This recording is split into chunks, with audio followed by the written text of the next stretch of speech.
dan diolah oleh Bu Nergis Muriono. Pengarah cerita dan naskah Agung Bahrodi. Ilustrasi musik Hari Sabar. Teknik dan montase Jenny Mumu. Dengan sutradara Ferry Fadli.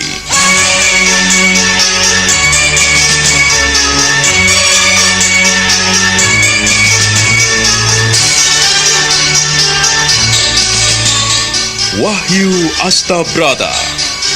Kali ini mengetengahkan episode kedua dengan judul Sampur Jala Sutra.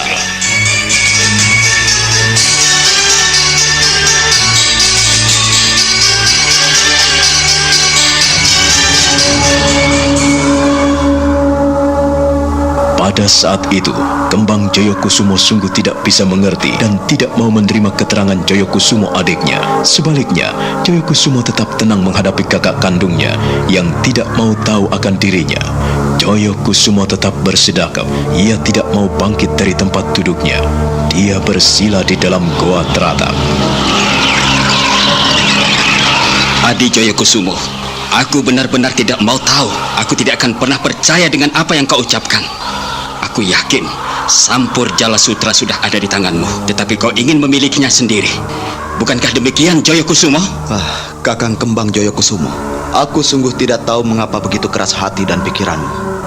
Sejak dari Kayangan Suroloyo, bukankah aku mengikutimu karena aku sayang kepadamu, Kakang? Karena aku cinta kepadamu. Seluruh hak milikku pun kuserahkan kepadamu.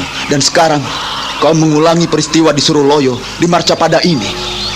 Apa yang kau inginkan, Kakang? Pintar sekali kau bicara, Joyokusumo. Kau mengungkit-ungkit peristiwa di Suroloyo agar kau bisa menguasai selendang itu, ha? Tidak, Joyokusumo. Itu tidak akan pernah terjadi. Aku ingin sekarang juga kau menyerahkan Sampur Jala Sutra itu ke dalam tanganku. Cepat serahkan kepadaku. Kakang Kembang Joyokusumo, mengapa sekeras itu hatimu, Kakang? Aku belum membawa senjata itu. Bahkan menyentuhnya, aku pun belum, Kakang. Siapa yang percaya kepadamu, Adi?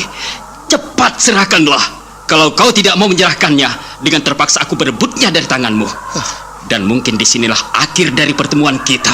Kalau kau memang berkeras hati tidak mau menyerahkan Sampur Jala Sutra, maka aku pun akan melakukan apa yang harus kuperbuat. Kakang Kembang, kau bunuh pun aku rela.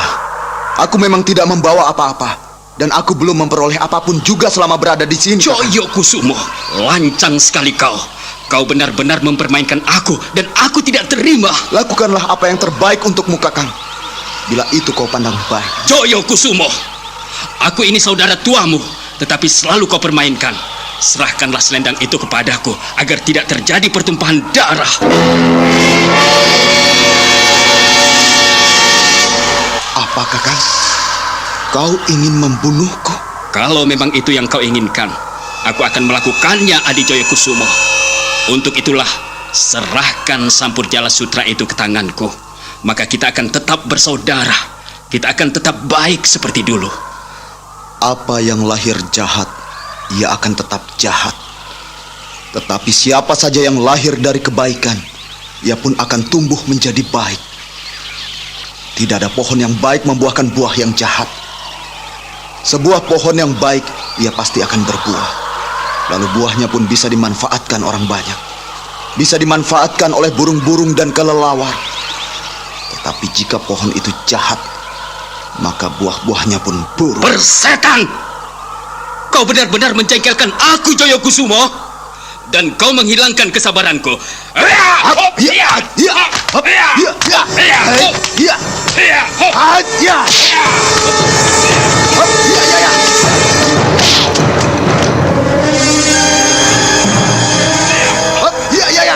Kembang Joyokusumo tidak sabar lagi. Dia menyerang adik kandungnya bertubi-tubi, gencar sekali. Tetapi setiap jurus-jurus dan tendangannya tak satu pun mengenai sasaran. Bahkan sekali-kali dia dibuat galau. Joyokusumo bisa berkelit dengan lincah dan hebat sekali. Tubuhnya ringan dan dia nampak memiliki kekuatan jauh di atas dirinya.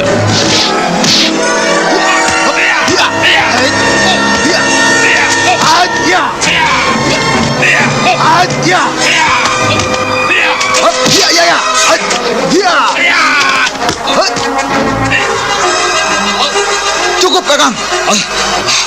Bagus. Bagus sekali Joyokusumo. Ternyata kau mampu menghindari serangan-seranganku dengan baik.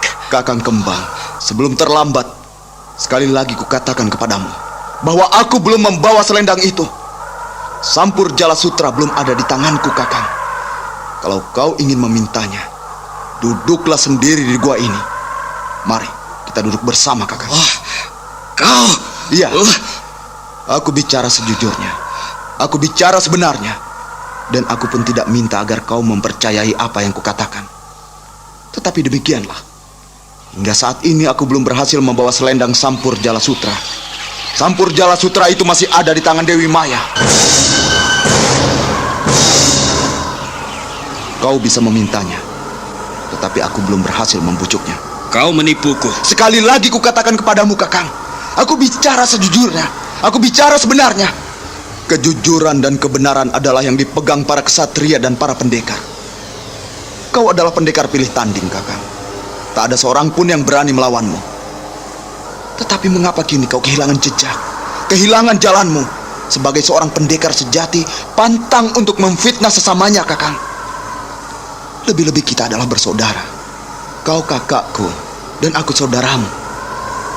Sebelum kau meninggalkan Teratak dan sebelum kau berpamit kepadaku, bukankah aku sudah mengatakan kepadamu bahwa kurang beberapa hari kita bisa menemui Dewi Maya? Tetapi kau buru-buru pergi dengan kuda sembranimu, Kakang. Kakang, sadarlah. Jangan kau mengeraskan hati, Kakang. Kau memuakkan. Kau menjengkelkan hatiku, Joyokusumo. Kau menipuku. Karena kau tidak pernah mendengarkan kata-kataku. Mulai hari ini, aku tidak akan pernah bicara kepadamu.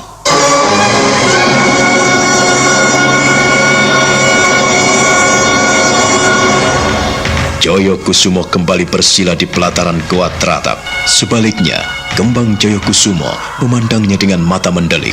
Dia kesal sekali menghadapi adiknya yang dianggap keras kepala dan membuat kesal hatinya. Kau benar-benar tidak bisa bersahabat, Joyokusumo. Kau melecehkan aku. Baiklah, kalau itu yang kau inginkan, dan apabila benar-benar Sampur Jala Sutra belum ada di tanganmu, baiklah. Selamat tinggal, Joyokusumo. Aku tidak akan pernah menemuimu lagi. Sembrani, ayo pergi dari sini. Hup!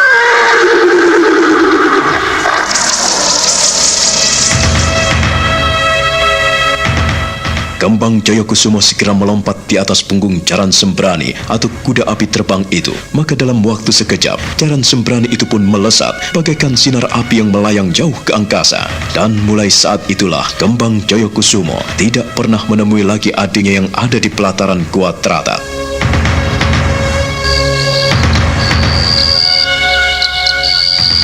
Kisahnya menarik sekali, Yang Mendoroko. Iya, memang Serat Mego Tontro itu perlu dipelajari oleh pemimpin-pemimpin yang ingin gulawentah rakyatnya dengan baik.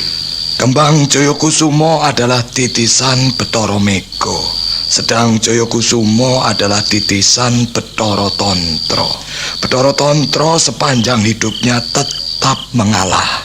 Banyak suri toladan yang diberikan Joyokusumo kepadaku, Eyang. Mengapa serat ini berakhir pada perpisahan mereka? Lalu di mana lanjutannya, Eyang? Aku sendiri tidak tahu, cucuku. Serat Mego Tontro yang Eyang miliki ya hanya ini. Mungkin akhir dari persahabatan dan persaudaraan mereka hanya sampai di situ. Artinya kita bisa mencerna, kita bisa merenungkan, dan kita bisa menghubung-hubungkan. Mengapa perpisahan itu tidak diakhiri dengan pertumpahan darah? Nah, disinilah hakikat dan marifatnya, bahwa kita boleh berselisih paham, kita boleh saling bertengkar, tetapi kita tidak boleh saling menumpahkan darah.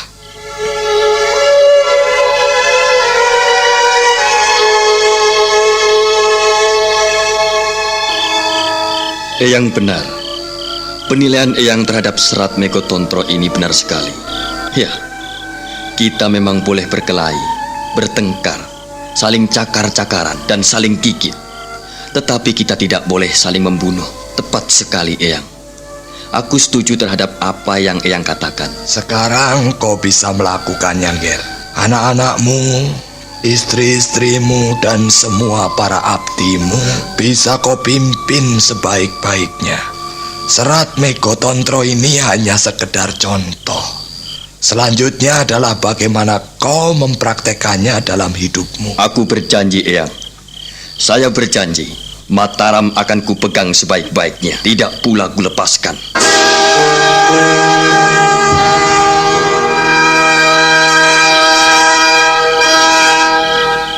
Sang Prabu menggulung gulungan rontal itu, lalu memasukkannya ke dalam bumbung. Adipati Mondoroko bangga sekali bersama Sang Prabu.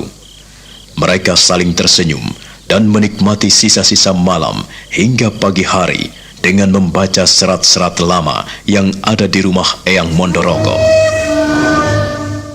Sementara itu, Pangeran Puger yang telah memiliki kekuasaan dan telah mendapat kepercayaan dari Sang Prabu mulai melangkah lebih jauh bersama Patih Tondonegoro dan Patih Gending. Apapun yang terjadi, sekarang ini Demak Bintoro ada dalam kekuasaan pangeran sepenuhnya.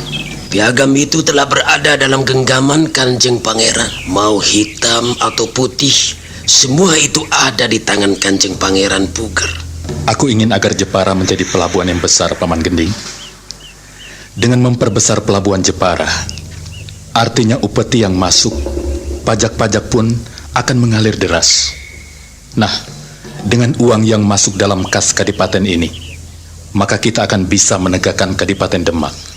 Kanjeng Pangeran benar. Tanpa pemasukan pajak, maka kita tidak bisa berbuat apa-apa.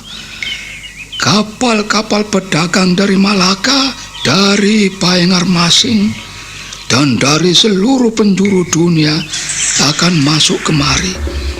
Apabila menginginkan rempah-rempah dan beras dari Jawa Dwipa ini, aku setuju sekali dengan rancangan-rancangan itu, Kanjeng Pangeran. Dan kalau mau, Kanjeng Pangeran tidak perlu menyerahkan upeti itu ke Mataram. Apa, Paman Gending? Haruskah hamba mengulanginya lagi, Kanjeng Pangeran?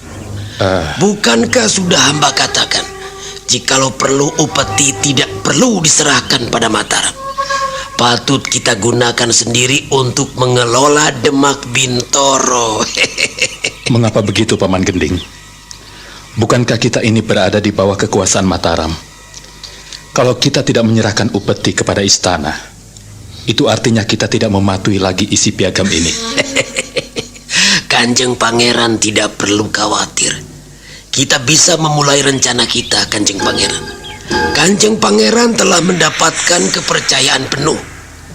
Kita telah mendapatkan suatu tanggung jawab besar.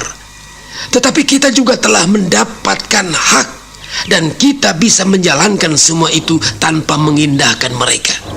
Apa artinya sebuah piagam?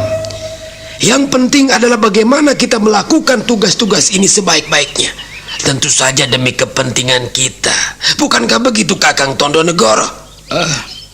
Kalau menurutku, bagaimana kalau kita menyerahkan upeti, tetapi hanya sekian persen saja? Kita serahkan yang sebagian saja. Jadi kita tidak terlalu nyolok di mata, supaya kita tidak segera dicurigai. Kalau kita tidak menyerahkan upeti ke Mataram, artinya kita nanti dituduh sebagai pemberontak. Aku ingin rencana ini kita laksanakan perlahan-lahan, Paman Gending dan Paman Tondonegoro. Aku tidak ingin melakukan tindakan-tindakan gegabah. Sebab bagaimanapun juga, Demak ini masih di bawah kekuasaan Mataram, dan kekuatan kita belum berarti. Mengenai pemasukan-pemasukan itu, hamba akan melaksanakan tugas sebaik-baiknya, Kanjeng Pangeran. Tentang kekuatan dan prajurit-prajurit baru, tentang bala tentara, hamba yang bertanggung jawab. Jangan khawatir, hamba akan membentuk pasukan khusus. Hamba akan mengerahkan seluruh pemuda dan para lelaki yang ada di utara Demak Bintoro ini. Hamba akan mengerahkan para pemuda yang ada di Pegunungan Kendeng dan seluruh utara pantai Laut Jawa ini. Jangan khawatir, Kanjeng Pangeran. Hamba yang akan melakukan tugas sebaik-baiknya. Bukankah begitu, Kakang Tondonegoro? Semua itu terserah kepadamu, Adik Gending. Karena kau yang telah tahu bagaimana keadaan Demak Bintoro ini, maka seluruhnya kuserahkan kepadamu. Paman Gending, kalau memang kau memiliki suatu pengaruh besar di sini dan kau bisa mengerahkan prajurit baru serta membentuk laskar rahasia, terserah kepadamu. Semuanya ini kuserahkan kepadamu. Tetapi jangan sampai menyolok di mata Adi Jolang. Jangan khawatir. Jangan khawatir, Kanjeng Pangeran. Semuanya itu serahkanlah kepada hamba. Pangeran Puger merasa lega sekali karena Patih Tondonegoro dan Patih Gending membantu usahanya. Bahkan Adipati Gending sudah mulai memberikan semangat dan dorongan untuk memperkuat keberadaan Kadipaten Demak Bintoro dengan prajurit-prajurit pilihan yang akan dibentuknya dari Pegunungan Kendeng sampai ke wilayah utara Pulau Jawa. Tumenggung Gending lalu meninggalkan paseban istana Kadipaten Demak Bintoro. Maka Pangeran Puger pun sekarang hanya berdua dengan Patih Tondonegoro. Menurutmu bagaimana, Paman Tondonegoro? Rencana-rencana Paman Gending nampaknya mantap sekali untuk mendukung semua kebijaksanaanku. Apakah kau juga setuju? Apakah kau juga melihat sesuatu yang baik untuk masa depanku? Paman sebetulnya kurang setuju, Nger. Sebab apa yang dilakukan Paman Gending nampaknya ia mempunyai ambisi besar sekali. Bukan begitu, Paman Tondonegoro. Ia mendukung rencanaku untuk memperkuat Demak Bintoro ini. Aku senang dengan rencana-rencananya untuk melatih semua pemuda dan laki-laki yang ada di Demak Bintoro ini. Dan ia akan mengembangkan wilayahku dari Pegunungan Kendeng sampai ke Tayu, sampai ke seluruh wilayah utara pantai Laut Jawa ini. Dan aku yakin Demak Bintoro akan menjadi kuat, Paman Tondonegoro. Kalau memang Kanjeng Pangeran sudah menghendaki demikian, saya pun tidak bisa melakukan apa-apa. Hamba hanya sekedar ngomong Kanjeng Pangeran. Kalau memang Kanjeng Pangeran sendiri yang memiliki rencana besar terhadap Demak Bintoro, ya laksanakanlah rencana itu. Apabila memang rencana itu menguntungkan Kanjeng Pangeran, apabila rencana itu hanya sekedar rencana dan merugikan Kanjeng Pangeran, saya minta Kanjeng Pangeran sudi mempertimbangkannya kembali.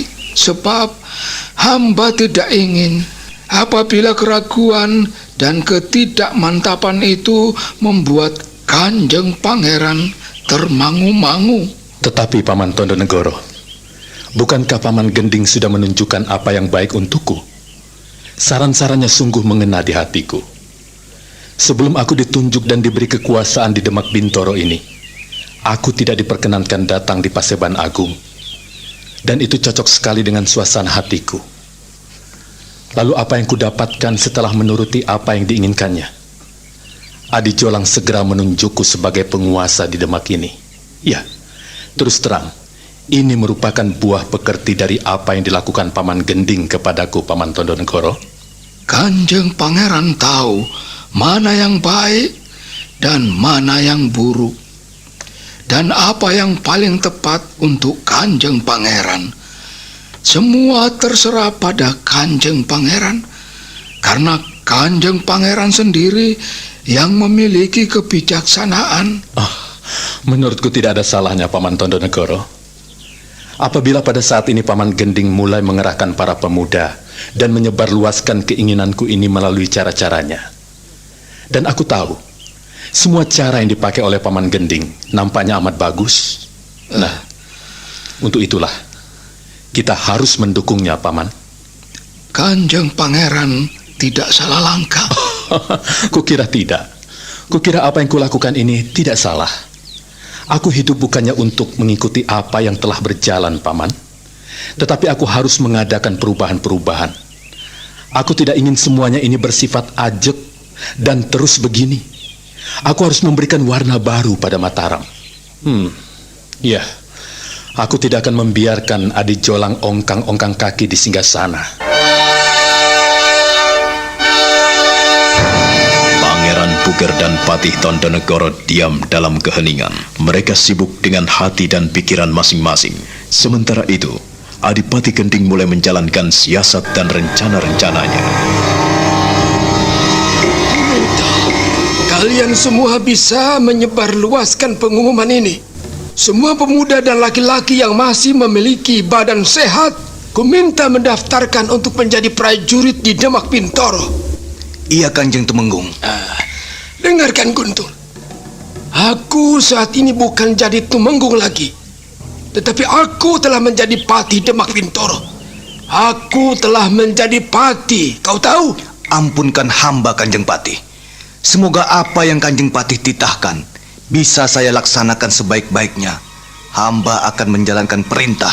Ku minta kau benar-benar menjalankan tugas sebaik-baiknya, Guntur. Iya, Kanjeng Patih. Hamba akan melaksanakan tugas. Kau butuh berapa real untuk menjalankan tugas-tugasmu?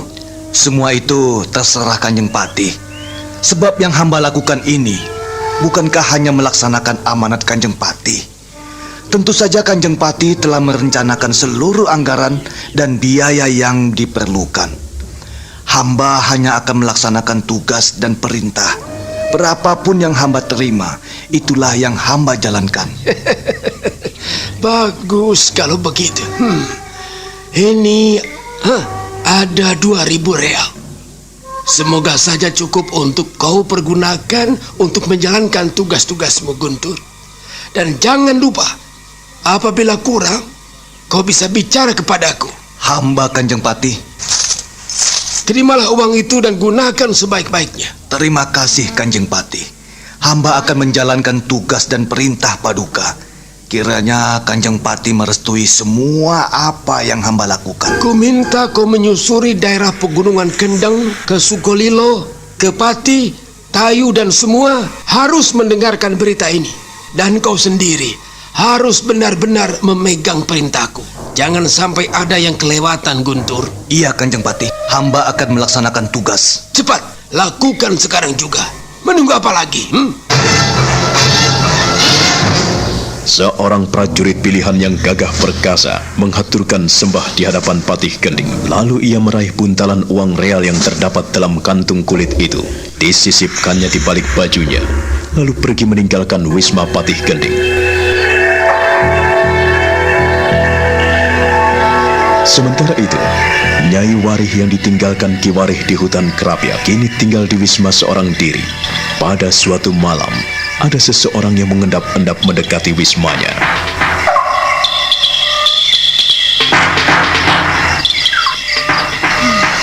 Mengapa suasana menjadi trim-trim seperti ini? Hatiku menjadi berdebar-debar. Aku tidak bisa tidur. Kakak, mengapa aku memilih kembali ke istana?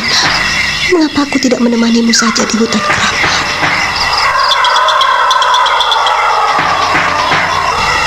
Kakang Warih, betapa berat tugas-tugasmu. Tetapi kadangkala aku tidak mau mengerti. Aku tidak mau menerima.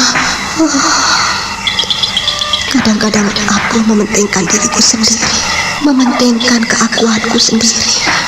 Kakang Warih. Kalau kau keberatan tinggal di hutan Kerapiak ini, biarkanlah aku sendiri bersama prajurit-prajurit untuk membangun taman di Kerapiak ini. Kau tak perlu susah dan sedih memikirkan aku. Aku bisa mencukupi dan mengatasi diriku sendiri. Jadi, kakang menginginkan aku kembali ke istana? Kukira lebih baik begitu, daripada kau di sini pun tidak tenang, malah membuat hatiku gelisah. Ada-ada saja yang kau pikirkan, kalau tidak Sukmo, juga orang tuamu. Aku heran kepadamu. Sudahlah, kau jangan khawatir. 5 hari sekali aku akan pulang. Tak apa-apa kan? Kita mau menjadi abdi dalam, haruslah menunjukkan dharma bakti. Jangan terlalu mementingkan diri sendiri. Siapa di situ?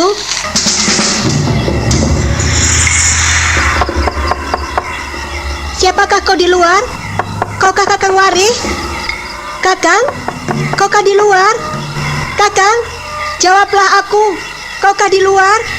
Nini Wari, bukalah pintumu. Ini aku.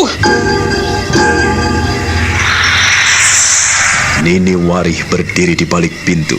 Dia meraba dadanya. Jantungnya semakin berdebar. Dia mengenal suara lelaki itu. Dia memandang ke langit-langit rumahnya. Dan kembali dia meraba dadanya semakin erat. Nini Wari, bukalah pintumu. Ini aku. Bukalah. Aku datang dari jauh, Nini Wari. Aku ingin minta minum. Aku haus sekali. Nini Wari, tolong buka pintu. Tidak, aku tidak akan membuka pintuku. Tidak baik malam-malam bertamu di rumah orang. Lagi pula suamiku tidak ada di rumah. Itu tidak baik kalau Cokro. Nini Wari, aku bermaksud baik kepadamu. Aku haus sekali. Tenggorokanku kering. Aku minta minum. Nini Wari, bukalah. Kau tidak perlu takut. Tidak ada yang marah kepadamu jika aku masuk ke rumahmu. Tidak kalau Cokro. Aku tidak akan membukakan pintuku untukmu. Pergilah. Mintalah minum di tempat lain. Jangan di rumahku. Nini Wari, aku minta maaf apabila aku mengganggumu. Aku betul-betul butuh pertolonganmu. Lihatlah, tangan dan kakiku terluka. Dadaku juga terluka, Nini Wari. Beberapa orang telah mengeroyokku dan aku hampir mati. Aku banyak kehilangan darah. Dan saat ini aku kehausan. Tolonglah aku. Nini Wari, tolonglah aku cepat. Kalau Cokro, benarkah kau terluka? Nini Wari, tolonglah aku. Percuma kau melakukan kebajikan-kebajikan apabila tidak mau menolong orang yang sedang membutuhkan pertolonganmu. Tolonglah aku. Tolonglah, Nini Wari. Tolonglah.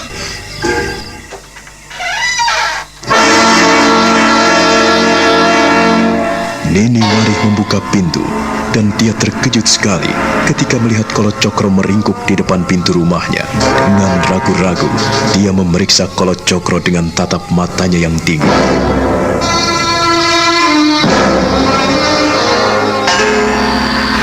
Kolo Cokro, kau kenapa? Tolonglah aku, Nini. Aku yakin kau bisa memberikan jampi-jampian atau obat-obatan untukku. Badanku terluka. Tolonglah, Nini. Kau tidak bisa berjalan, Kolo Cokro. Bangkitlah. Mari, silakan masuk. Aduh. Mari aku bantu. Tanganmu berdarah, Kolo Cokro. Kurisannya panjang sekali. Iya, Nini. Ada seseorang yang bermaksud jahat kepadaku. Ia berhasil melukai tubuhku.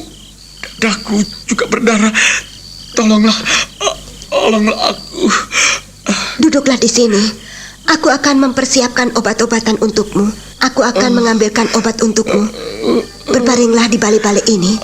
Silakan. Terima kasih, Nini. Mana saja yang perlu kuobati, Kolo Cokro? Tanganmu terluka parah sekali. Gorisan lengan kirimu. Mengapa sampai seperti ini? Kau habis berkelahi, Kolo Cokro? Ya, aku terpaksa melawan orang-orang yang hendak merampokku. Sebagian besar uangku dirampasnya. Senjataku pun direbut mereka. Empat orang yang mengeroyokku. Mengapa bajumu juga berdarah? Maaf, akan kubuka pakaianku, Nini. Lihatlah. Ya, lihatlah. Dadaku juga terluka parah. Goresan pisau telah merobek dadaku. Kulitnya terbuka lebar. Tolong, aku mohon kamu mengobati lukaku, Nini. Biarlah aku bersihkan dengan air hangat. Tunggu sebentar. Tahanlah. Akan kuusap, akan kuobati lukamu, dan akan kubersihkan. Tahan, apabila sakit sedikit.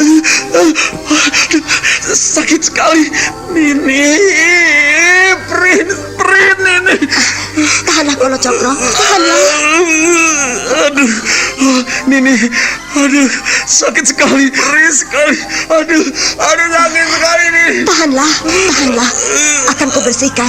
Setelah bersih, akan kuobati.